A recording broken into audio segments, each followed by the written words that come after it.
Master the business of speaking with your hosts, Taylor and Austin. You're listening to Technically Speaking.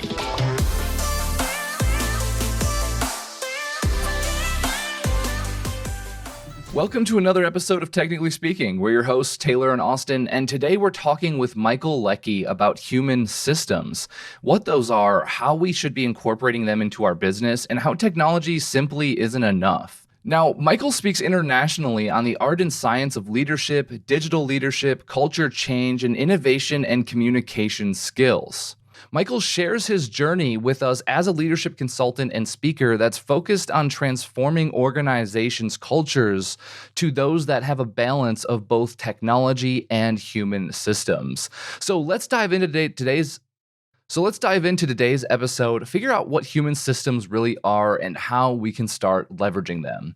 As always, stick around until the end for some awesome resources, and we hope you enjoy this one.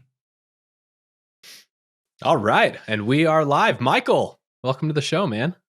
Glad to be here with you, gentlemen. Oh yeah, so glad to have you. You're one of those people that I was just super excited to have on, both because I love the way you run your business, and I also just love you as a human being. So we appreciate you making space and calendar to come be with us. That's very kind. The love is mutual. I love working with you guys, and the work that you do is great for a person like me and my business. Oh man, you're going to make me blush. So anyways, so man, we've got a bunch of stuff that we want to cover with you today, but I want to start off like just talking a little bit about like your philosophy and how you sort of ended up where you are. You know, we were reading on your website, and one of the things that we saw was this idea that you focus on human systems as opposed to technology systems, or maybe laterally to technology systems. And I think that might sort of summarize kind of how you look at your practice. So can you just kind of fill us in, like what's led you to the point that you're at in your ideas about business? Yeah, it's a great question. Mostly just, pain and frustration. But, longer ago than I care to admit now, I started studying, change and culture and organizations, and I was getting my master's degree in OD at Pepperdine. And I had the great good fortune to study with some of the great thought leaders in that space, even way back then. And over the years, what I saw was the same thing. We talk about change or change management and culture like we know what we're talking about, but we just kind of gloss over it. And I can't think of how many times I've seen big firms come in and say, here's the big project, we're going to do all this and change the culture. Well, what does that mean? How do you do that? Or they start to get more specific. Hey, you need to be, collaborative or empathetic or humble or vulnerable or, engage and all these good words. And they spit these good words out. And most people are like thinking, oh, geez, because I'm kind of an arrogant jerk who's mean to people. I'm so glad you informed me. No, people think they're actually pretty good people in doing these things. So it's nothing that's actionable. And that's where it kind of came from. I thought, what is going on here? When I talk to executive constantly, they were always saying, look, the technology I can figure out, the processes and the operating models I can figure out. Getting people to want to go where we're trying to go is where we're getting stuck. What's slowing us down? It's in actually doing when it comes to real human beings. And so for me, I thought, so what's going on here? And as I really dug into it, what I really realized is that we have not invested time in building change as a capability. Now, because as human beings, we're not about change. We're all about keeping it the way it is, staying safe, keeping it status quo, being comfortable, all those kind of things. And change disrupts so many things. It's a bit of an unnatural act for human beings. And so we need to teach those skills and build those capabilities. And it's the organizations that have those that do have the ability to continue to evolve and to shift and to rethink what they're doing and to stay relevant and stay fresh and also provide, I think, a much more human experience. And so that's what really kind of, got me involved in this side of it. Is it seemed to be the missing piece. And I'd be the guy that gets called in after the big, alphabet soup names, consulting firms leave a big, beautiful, overpriced, dusty binder on a shelf that nobody can implement. And they're like, well, now what do you do? It's like, well, now we actually have to get down to the hard work of engaging human beings. So that's what led me to it. Well, that makes sense. It's kind of weird that like organizations being just collections of human beings struggle with this human being element. Like that's the whole thing. And I don't know, it's really easy to get diverted from what actually matters. Do you feel like this has evolved over the last few years? Just let me interrupt you there, because you totally nailed it right there. You totally nailed it, because organizations don't exist, right? There's a logo, there's papers that incorporate them, there's buildings, there's t-shirts. All an organization is a group of people with hopefully a shared purpose moving towards that purpose. But yet we treat it like an organization exists and it's a thing. And so we start to manipulate aspects of it, feeling like the people just sort of come along with that somehow. It's such backward thinking, but it's really come from, the mechanistic models of Frederick Taylor, back in the day when it's like, get me the guy that just has the mentality to slog pig iron up and down. That's all I need. Well, the nature of work has changed. And, even the guys moving the pig iron now need to be thinking about the whole value chain of where it works and how they're going to impact that and what outcomes they're achieving. Because if they don't, their competitors are. So, but we're still working as my friend of mine says, and kind of fifth generation or sixth generation information technology and second generation human systems. We haven't changed them much. So I think you nailed it with your observation. Oh, well, that's good to hear. Yeah. Paying attention, I guess, gets you somewhere, I suppose. Definitely. Do you feel like that this is sort of a, I don't know, tangential to the world that we're living in now, that this is becoming more of a conversation? And let me give some context to that question. That felt a little bit disjointed. Like if you go back 50 years ago or whatever, when we're looking at like the automotive space, for example, right? Seeing human beings as just like quote unquote cogs in a machine kind of makes sense because it was that assembly line status that made the whole thing work, right? But now in today's world where you have robots building cars and it doesn't require a human being twisting screws every single time, like we're able to better leverage what human beings are good at, being creative, solving problems, being innovative. So do you think that this increased focus that is sort of necessary right now is because of some of those technology advances that we're seeing in other areas of business? Oh, yeah, absolutely. I mean, I think the technology taking away some of the more transactional work definitely is a part of it.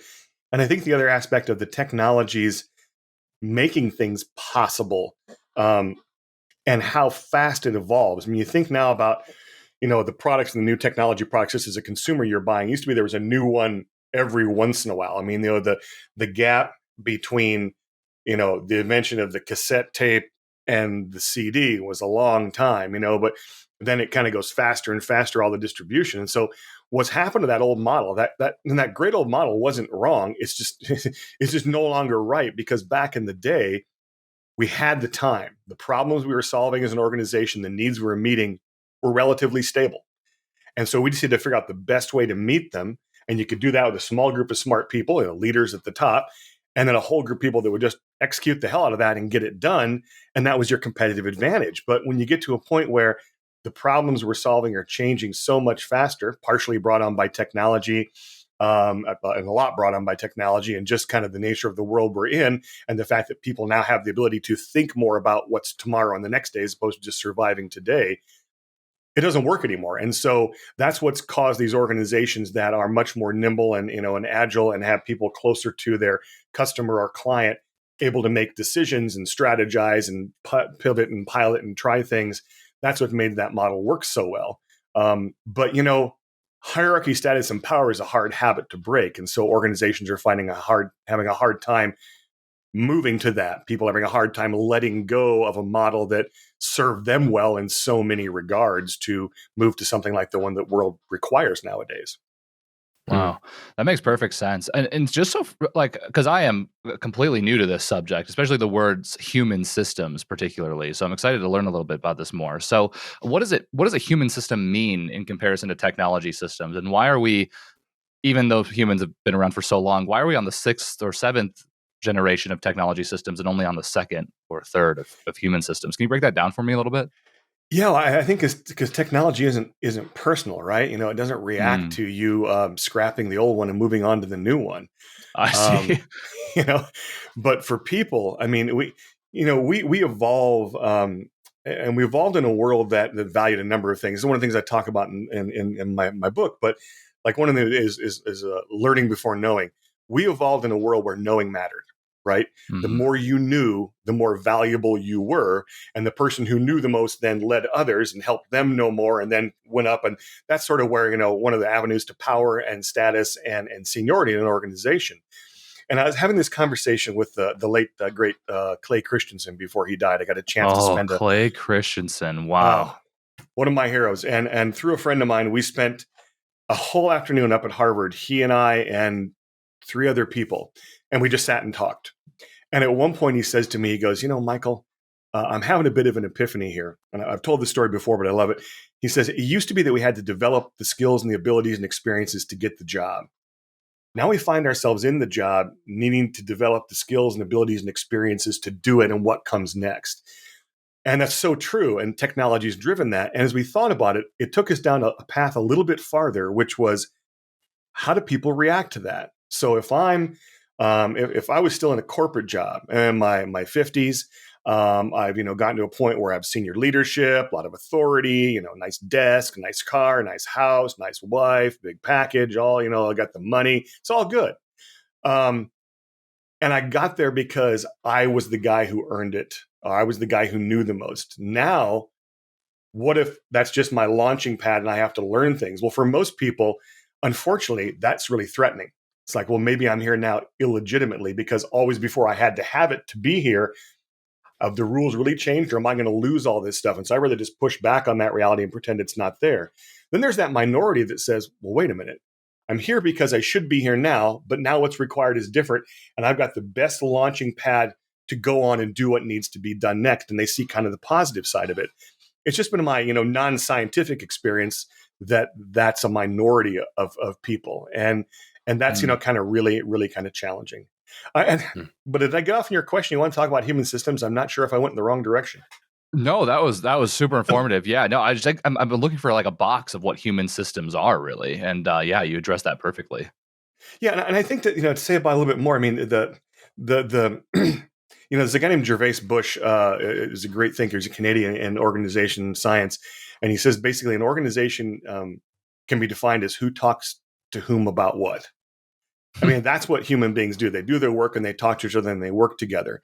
And so the human system is basically, how are all the humans interacting? What conversations are they having and about what? And what expertise and information and things are they bringing to those conversations? So they're also a far less controllable and designable system. They're infinitely malleable. Mm-hmm. They're what technology wants to evolve to with artificial intelligence, right?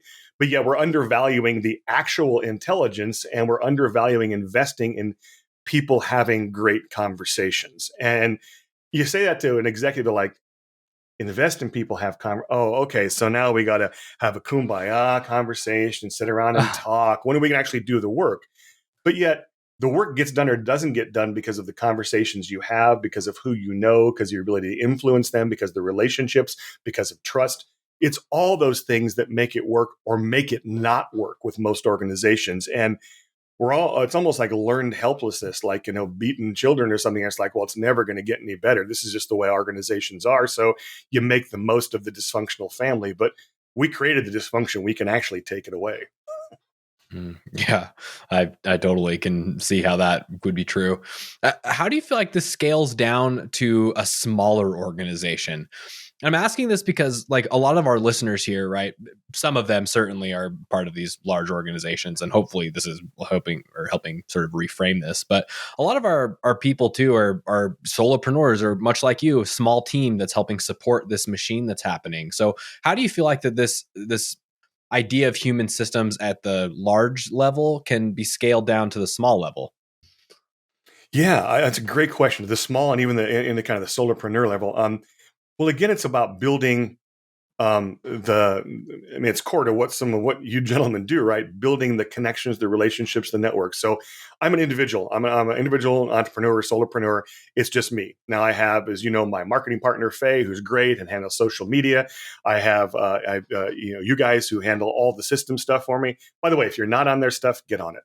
It's just done deal. Just move on and do it. It's the best thing out there. But what I also have other people like my partner, Bob Mesta. He has his own business, the Rewired Group, does jobs to be done theory. I have other friends, a company called Work, WERQ, Alana and her team. So I have an ecosystem that's built on my relationships, my understanding of my goals, where I'm trying to go, what I'm trying to achieve. And I work with them to figure out how do I get that delivered. But as a result, I can go into Fortune 25 companies and I can step in where a McKinsey or a Boston Consulting Group didn't deliver. and actually deliver and do what needs to be done, because I can pull in just the right people at the right time and the right processes and tools. That can happen in a small organization too. And so I have my human system. Part of it involves both of you. And so you need to build those skills to see, okay, I've got a goal, I got a North Star that I'm going to achieve. What do I need to do that? And there's certain things I need. If you look at, like, there's one organizational model, Galbraith's model of organization design. He says, okay, so what are the work capabilities you need?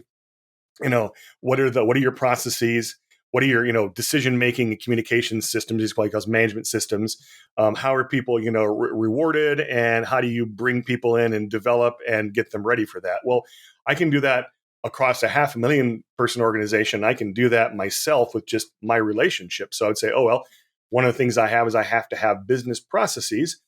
My business processes come from speaker flow. So, primarily that's what I do. I've found this partner and I've tried different things. I've tried cobbling together. Now I'm like, nope, these guys understand my business, the kind of person I am. They're the best fit. And so I've evolved to that. And so you're part of my ecosystem as I manage my business. So maybe it's a long-winded answer, but just to say, at any level, as long as you know where you're going, you can start to look at what is the system I need to build to do that, either within an organization or outside of just me as a solopreneur or anything in between. No, I love that. Gold. Also, this is not a paid promotion. Not a paid promotion. Yeah, I know. Holy cow. I was like, I'm blushing over here. Thank you. Yes, for sure. No, what I love about what you just said is, like, it doesn't start with the systems, right? Like, it doesn't start there. You got to know where you're going first before we can even build the systems around us to help us get there. And I think that can get overlooked sometimes. Yeah. It can. Sorry for the overlap there. We'll cut that out. So, like, let's talk about your business model, Michael. So you found your niche, your core expertise. How did you build this business around it? Did you always start with, like, consulting and speaking? Did speaking come along? Like, how did this whole thing take shape? And, where are you heading with it? Yeah, well, I know I've done a little bit of all of it. I mean, I've been a business leader internally, running a P&L at companies like Gartner. Mm-hmm. I've been a consultant in large and small organizations. I did a lot more speaking and writing when I was at Gartner, because I was on stage a lot there and got to work with a lot of great speakers. But when I really moved into the business, it was. I mean, I didn't know what I was doing. I'm starting to figure it out now, but I didn't know what I was doing. And it's an entirely different life, when you've had teams of hundreds or thousands of people, and hundreds of millions of dollars in a budget, and all of a sudden it's you. Right. And you got to do everything. And so you start to find those. Yeah, you do. And you start to find those partners that you need and start to figure it out. But for me, I had to really orient it around, okay, what is my purpose? And for whatever strange reason, that was one question I was able to answer early on. I was in a conversation with a guy named Rod Wagner, who was at that time a lead scientist at Gallup and has gone on to write books and do other kind of solopreneur work as well. And he said that one of the questions they ask when they're interviewing people for their consulting division, which is actually a pretty good group, he said is, what's your mission? And he said they ask the question, people who can't really come up with something pretty quickly, oftentimes they're concerned about, do they have the right kind of drive and purpose? And he asked me, so what's your mission? And I said, to make the world a better place to live and work, one organization at a time. And it just kind of came out of me, and I realized that's what I wanted to do. And as I dug more into what kind of my great work was, using my friend Michael Leckie model, my great work is in creating a space that others can step into to do more and be more maybe than they thought they could or imagined they could. And generally I do that through conversation and questions and framing things and kind of pulling them out and challenging a lot of the more coach-like stuff I do. So I thought, well, that's what I want to do. I want to make the world a better place, and I want to create these spaces. Then it simply said, okay, now what am I good at doing that I can make some money on as well? And that led into actually getting a phone call out of the blue from a woman named Sue Morman. And Sue she just retired, but she's one of probably right now the leading thinker in organization design in the world. She's brilliant. Wow. And she was doing an organization redesign project for a big CPG company. And she got to a point where she said, you know what? You guys don't have the change skills or abilities you need or the infrastructure to deliver those. So why don't we just stop the project? And they're like, stop the project? No, this is an important project. She said, well, I don't think it's going to work. And they said, what do we do? What do we do? And she goes, You call Michael Leckie and you ask him how much of his time you can have and what it costs, and you just agree to that. And so they literally did say, we just need help. I was like, okay. But it was right where I needed to be. And I had a relationship with her for a long time. And so got into the, started doing the consulting work and helping them with the change and with building the culture and the relationships and the conversations. Then I, stepped back into the speaking, as you guys know, wrote a book. And so, writing and then talking from that. And I've all just let it evolve with a lot of experimentation. I do a lot of things that I try and see if it works, try those small, minimum viable products or tests to see how it goes, and then continue to move forward. But the core has been the consulting, because I've done that for a long, long time, the consulting with the executive kind of strategic leadership coaching, and the speaking and the writing and any kind of products and stuff. Those I'm all just testing out and learning from others who know how to do it better and getting their advice and seeing what seems to connect to the market. Yeah. Well, what I love about what you just said is like, really, you're just trying to complete your mission, make the world a better place. And it sounds like all these various mechanisms that you have to do that, or they're just that. Like, consulting is a way that you're able to make that change happen. And so is speaking and writing and the products that you create and everything. So it's all kind of just one ecosystem that's feeding into you solving this core problem. Am I hearing that right? You're hearing it totally right. I mean, one of the things I talk about in the book is I say, look, value path finding over path following. So I'm doing path finding, but I know where I want to go. I know that outcome, that vision. It's like, what are the better paths to get me there? And some are, more good and some are less good. And one of my colleagues who I was talking to the other day, a former colleague, Gartner, they just had their big symposium, and their keynote, which surprised me, was Matthew McConaughey at a big tech conference. Fascinating. But the Tina Nuno who did the interview was able to get really in depth and ask him questions that never been asked. And one of the things you're saying was, how do you make choices? He goes, well, look, he goes, my desk is covered with 100 things that I could do. And he goes, they're all great things.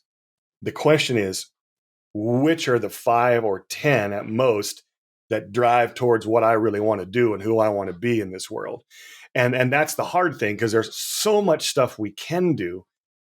And initially, if you're out on your own, you might have to take what you can do, because that gets you going.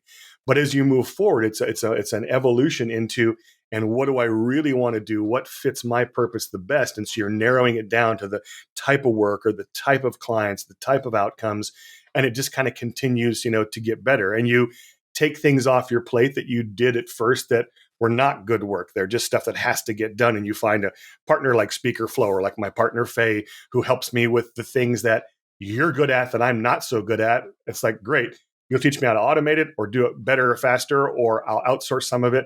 And that allows me to focus more on the stuff that, is finding the path to the goal that I'm seeking. Yeah.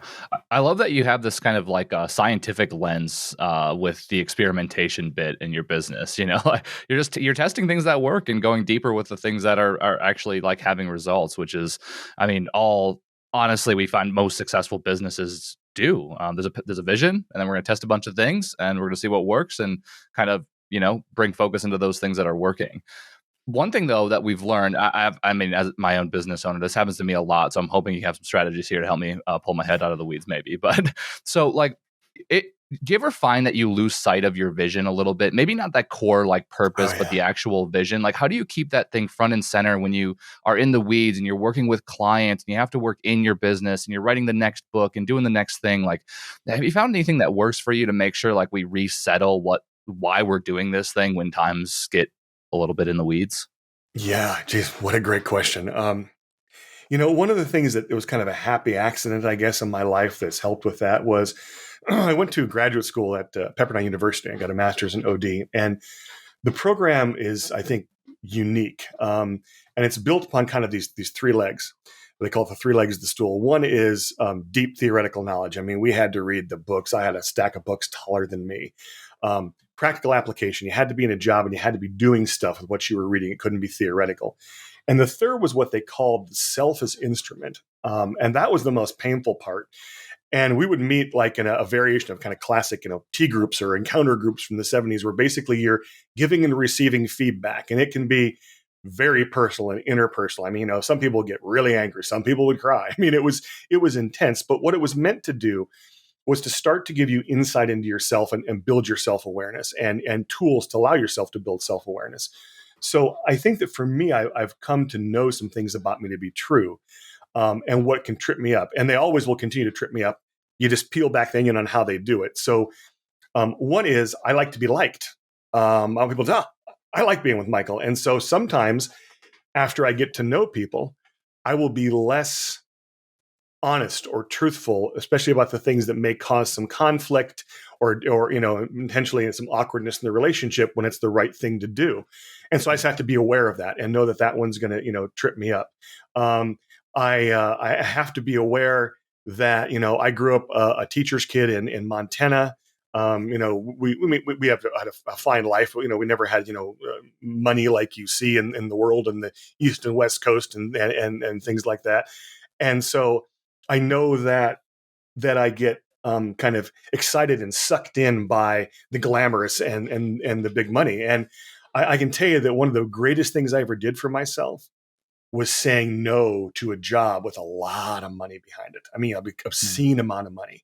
The first time I said no to money, man, I gained more control over it than I thought I would ever have. And Wow. that happens nowadays. And I literally do get, jobs that are, 7-figure jobs. They're saying, hey, come do this. It's a big deal, and you can make bank on it. You can make a image and a reputation, a whole different brand, and make far more than I'll make as a solopreneur, at least in the near term.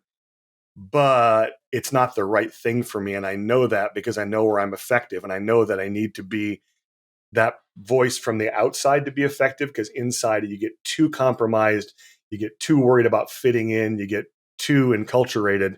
And I've learned that the hard way. So long answer to your question, I think just increased self-awareness and then making those hard choices based upon it, continually sticking to the self-awareness, the values, and the goal that you have is the only thing that's kept me from going down those paths more often than I have. Man, Wow. the thing that I just heard is it was so intentional. Like you've done the work. You've done the work to know what you want, what you value, like what is in alignment with where you want your life to be going. And so when things arise that can take you away from that, like you can center yourself again in terms of the decisions that you've made about where you're going. And like the self-awareness thing, right? We kind of joke about this sometimes that like self-awareness is one of the most like underutilized traits that human beings have a lot of the time. Like, and it's because it's hard, right? Like looking internally as to what we actually want. That's tough. That's a tough question to answer if you haven't ever really sat and thought about it. But if you do, and if you do define what it is that you want and where you're going, well, then it makes it easier. Okay, maybe easier is not the right word. Simpler to make those decisions when they arise. Yeah, I mean, totally. do you feel like it's even that's harder, accurate? even harder when you're asking for other people to help you see yourself, because they're not always accurate. And so you want to get defensive by the parts they're not accurate. And it hurts to hear it sometimes, and because we've also those moments of when you realize something about yourself and say, oh man, I just realized I do this. And if you're looking across at somebody like, that you're very close to, that knows you well, they'll go, yeah. We all been seeing that one for years, buddy, but glad you caught up to the rest of us. It's kind of reminds me of like personality tests that sometimes people take. Like, have you found that as a useful tool for yourself or any of the work that you do with your clients? Yeah, I do some. I'm one of those people that's kind of wary of tests because, first of all, part of my character is don't tell me who I am. Don't pigeonhole me. That just irritates me. But because I think that what's happened with some of those tests is we use them and say, oh, well, this is truth. No, it's not truth. It's just one lens. It's been applied in one way. But what can I get from it that's useful or valuable? And the rest I don't have to worry about. And so I do. I have used some in the past. I really the one I really like. It's more expensive and more thorough. But it's the Hogan assessment, the Hogan kind of personality assessment, and it's the one they have in there that actually talks to you about kind of your strengths and how those strengths become derailers under stress or pressure. That one I think is fascinating and very, very useful. I like some of the emotional intelligence stuff. EIP-3 is good.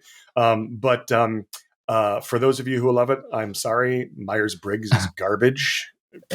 Ooh, shots fired. Shots fired. You've heard it. It's completely disproven.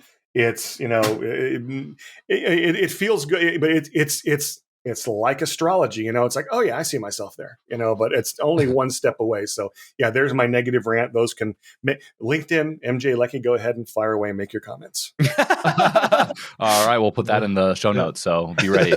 Your words, not ours, Michael. Don't blame us. Now, Michael, one of the things I want to touch on before, I know, I feel like we just have conversation. Maybe we should make these episodes an hour, Austin. I know. Gosh, dang. Yeah. So one of the things I definitely want to touch on it, especially because you're so like mission driven, so purpose driven, is like you have this balance between like providing value in your business, like as a revenue center, but also like being a world changer yourself and the philanthropic efforts that you have going. Like, could you share light on that and how you've kind of blended your consulting practice into this ability to also add more value to the rest of the world around you? Well, thank you for that. It probably, probably overstates what I've been able to do, philanthropically. But, one of the things we talked about in Kim in an earlier conversation just around other work we were doing is it's hard to actually give away your services sometimes, especially some like mine. Finding out where do you contribute to the world? Because I go volunteer in the soup kitchen. There's nothing wrong with that. But is there something better or more I could be doing with the skills that I bring to the world and to the market? And so trying to find those places is hard. So I do pro bono consulting for people, and I will. I can't do a ton of it, but I always have some time set aside. I work very hard. I got to do some work with Adam Grant and got to know him and really his give and take whole approach to being a giver through connecting. So I really work hard to set aside time to connect others together that might be able to help each other more than I can just provide the help myself.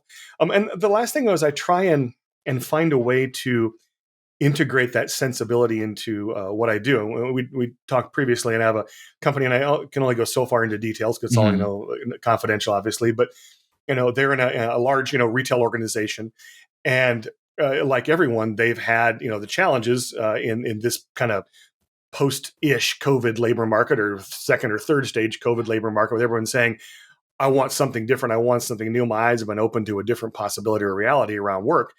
And so they're having a hard time getting the people they need. Well, we looked at what it was costing them to bring in kind of contract labor for these jobs, like in distribution fulfillment centers. And literally, you could end up paying 200% premium on the job to the agency to get people in, and they weren't even that productive of people, and they didn't fit, and they weren't going to stay, so they didn't mesh with the culture. And I moved, back in June, as you know, to the Pacific Northwest. And so we're looking at this area, and I said, well, there's a lot of homeless people here, and there are a lot of homeless people that have some real, mental health problems that are kind of, intractable or will take a long time to solve. And there are some with some real drug and alcohol addictions problems that, it's going to take a long time for them to sort out. But there's a lot of people who just kind of fell off one last rung in a really hard economy during a pandemic. I said, how much could it cost to actually bring them in? And I'm not talking about training them. I'm saying, give them a home. Give them a bus pass, give them childcare, give them the clothes they need, put food on their table, advance them some money, give them the training, and help them have a career here. What could that cost? And we're doing right now is we're looking at it, and our assessment is can't cost near as much as we're spending, and on other things that aren't near as good. And so, our goal is, and hopefully at one point I can reveal who it is, and we'll have a local news, maybe a national news team saying, "Hey, what did you get for Christmas?" Well, XYZ company, gave me a job, a home, and my life back. That's a story to tell. And this is an organization that is a family, involved in their communities, and it just hit them immediately. They're like, we got to do this. Now there's all sorts of things that get in the way, but trying to bring things like that into the organization that I'm working in, trying to raise the humanity quotient is really where I try and spend some time and not divorce who I am as a person from the work that I'm doing when the opportunities present. Oh man, raising the humanity quotient. What an awesome line there. Might man. be our title. Thank you, right? Michael. Appreciate that. Well, look, you're looking for opportunity. Like that's the thing. Like I think that people look at giving back and making an impact on the world as this grandiose mission that somebody's going to go on, where they're going to remove all of their pleasantries about life and go and build a school somewhere. And like, it can be that. I'm not saying that it shouldn't be that, because if you feel like you should do it, but like what you just said, like you were just paying attention. Back to the self-awareness thing, like you were just looking at the opportunities and ways that you can help, and like you'll benefit because your client is happy and because you get to be involved in this awesome adventure. But more than anything, like you're just looking for ways that you can make the world a better place with the resources and experiences and scenarios that you already find yourself in. And that's attainable to anybody that's running any type of business, you know? It is. And I think especially for people that may be watching this that are kind of the clients you work with as well, oftentimes we're working with leaders and senior managers. So think back on that great manager you had and how good she or he made you feel and how you grew, and think back to the other one, right? Mm-hmm. And so when I work with senior leaders, one of the things I'm thinking, especially when they frustrate me or when their progress is slow, all I'm thinking is, you know what? If they become 10% better in who they are as a manager and their humanity and how they lead, then they have a department or a division of 180,000 people whose lives are now 10% better at work. That's a huge impact. And so, helping bring up the humanity quotient of people who are in very difficult, high stakes jobs in which the job and the circumstances often conspire to rob them of that humanity can be a very, very powerful way to impact the world around you as an individual, consultant, solopreneur, whatever you want to call it. Wow. Michael, thank you so much for coming on today. Like you sharing this idea of human systems, talking to us about how you've ingrained them into your business, like also how you're having a bigger impact just out, like while you're doing the work you're currently doing. I mean, I think for so many people listening, like we all want that internally, and you found a way to make that abstract concept super easy to understand. So thank you for coming on. And, as you know, we're all about providing value for our audience. So what are some of the things you're working on right now that our listeners can benefit from? Yeah, well, certainly. I mean, obviously, number one would be, yep, there it is. There's the book. Is it in focus? Heart of Transformation. So this is my attempt to actually show people the behaviors and the questions that they can use. It's very practical to actually start their own change journey and build those capabilities in the world around them. And there's a lot of stuff at michaelleckie.com, which is my website. That just there's tools and series and things that we do for free.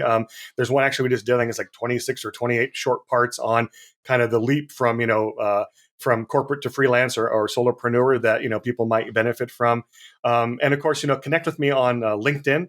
I am active. It's at MJ Leckie on LinkedIn, and I'm glad to connect and stay in touch with people. I'm a networker, and if you're ever coming across something, you say, hey, I know somebody that maybe is ready for a conversation about how they can drive change because they're willing to change themselves. I'm a great guy for that. And if I'm not the right person, I'll put you to the person who is, but always, love to talk to people and see what the opportunities are. Awesome. Well, we'll make sure all of those links and handles are in the show notes, especially so you can roast him about Myers-Briggs. And hey, if you like this episode, don't forget to rate it, like it, subscribe to it. And if you want more awesome resources like this, go to speakerflow.com/resources. Thank you so much for chiming in. I just wanted to take a second to thank our sponsor, Auxbus. Auxbus is the all-in-one suite of tools you need to run your podcast. And it's actually what we run here at SpeakerFlow for Technically Speaking. It makes planning podcasts simple. It makes recording podcasts simple. It even makes publishing podcasts to the masses simple. And quite honestly, Technically Speaking wouldn't be up as soon as it is without Auxbus. Thank you so much, Auxbus. And if you are interested in checking Auxbus out, whether you're starting a podcast or you have one currently, get our special offer, auxbus.com/speakerflow, or click the link below in our show notes. Thanks for tuning in today. Check the show notes for more info and see you next time. Later.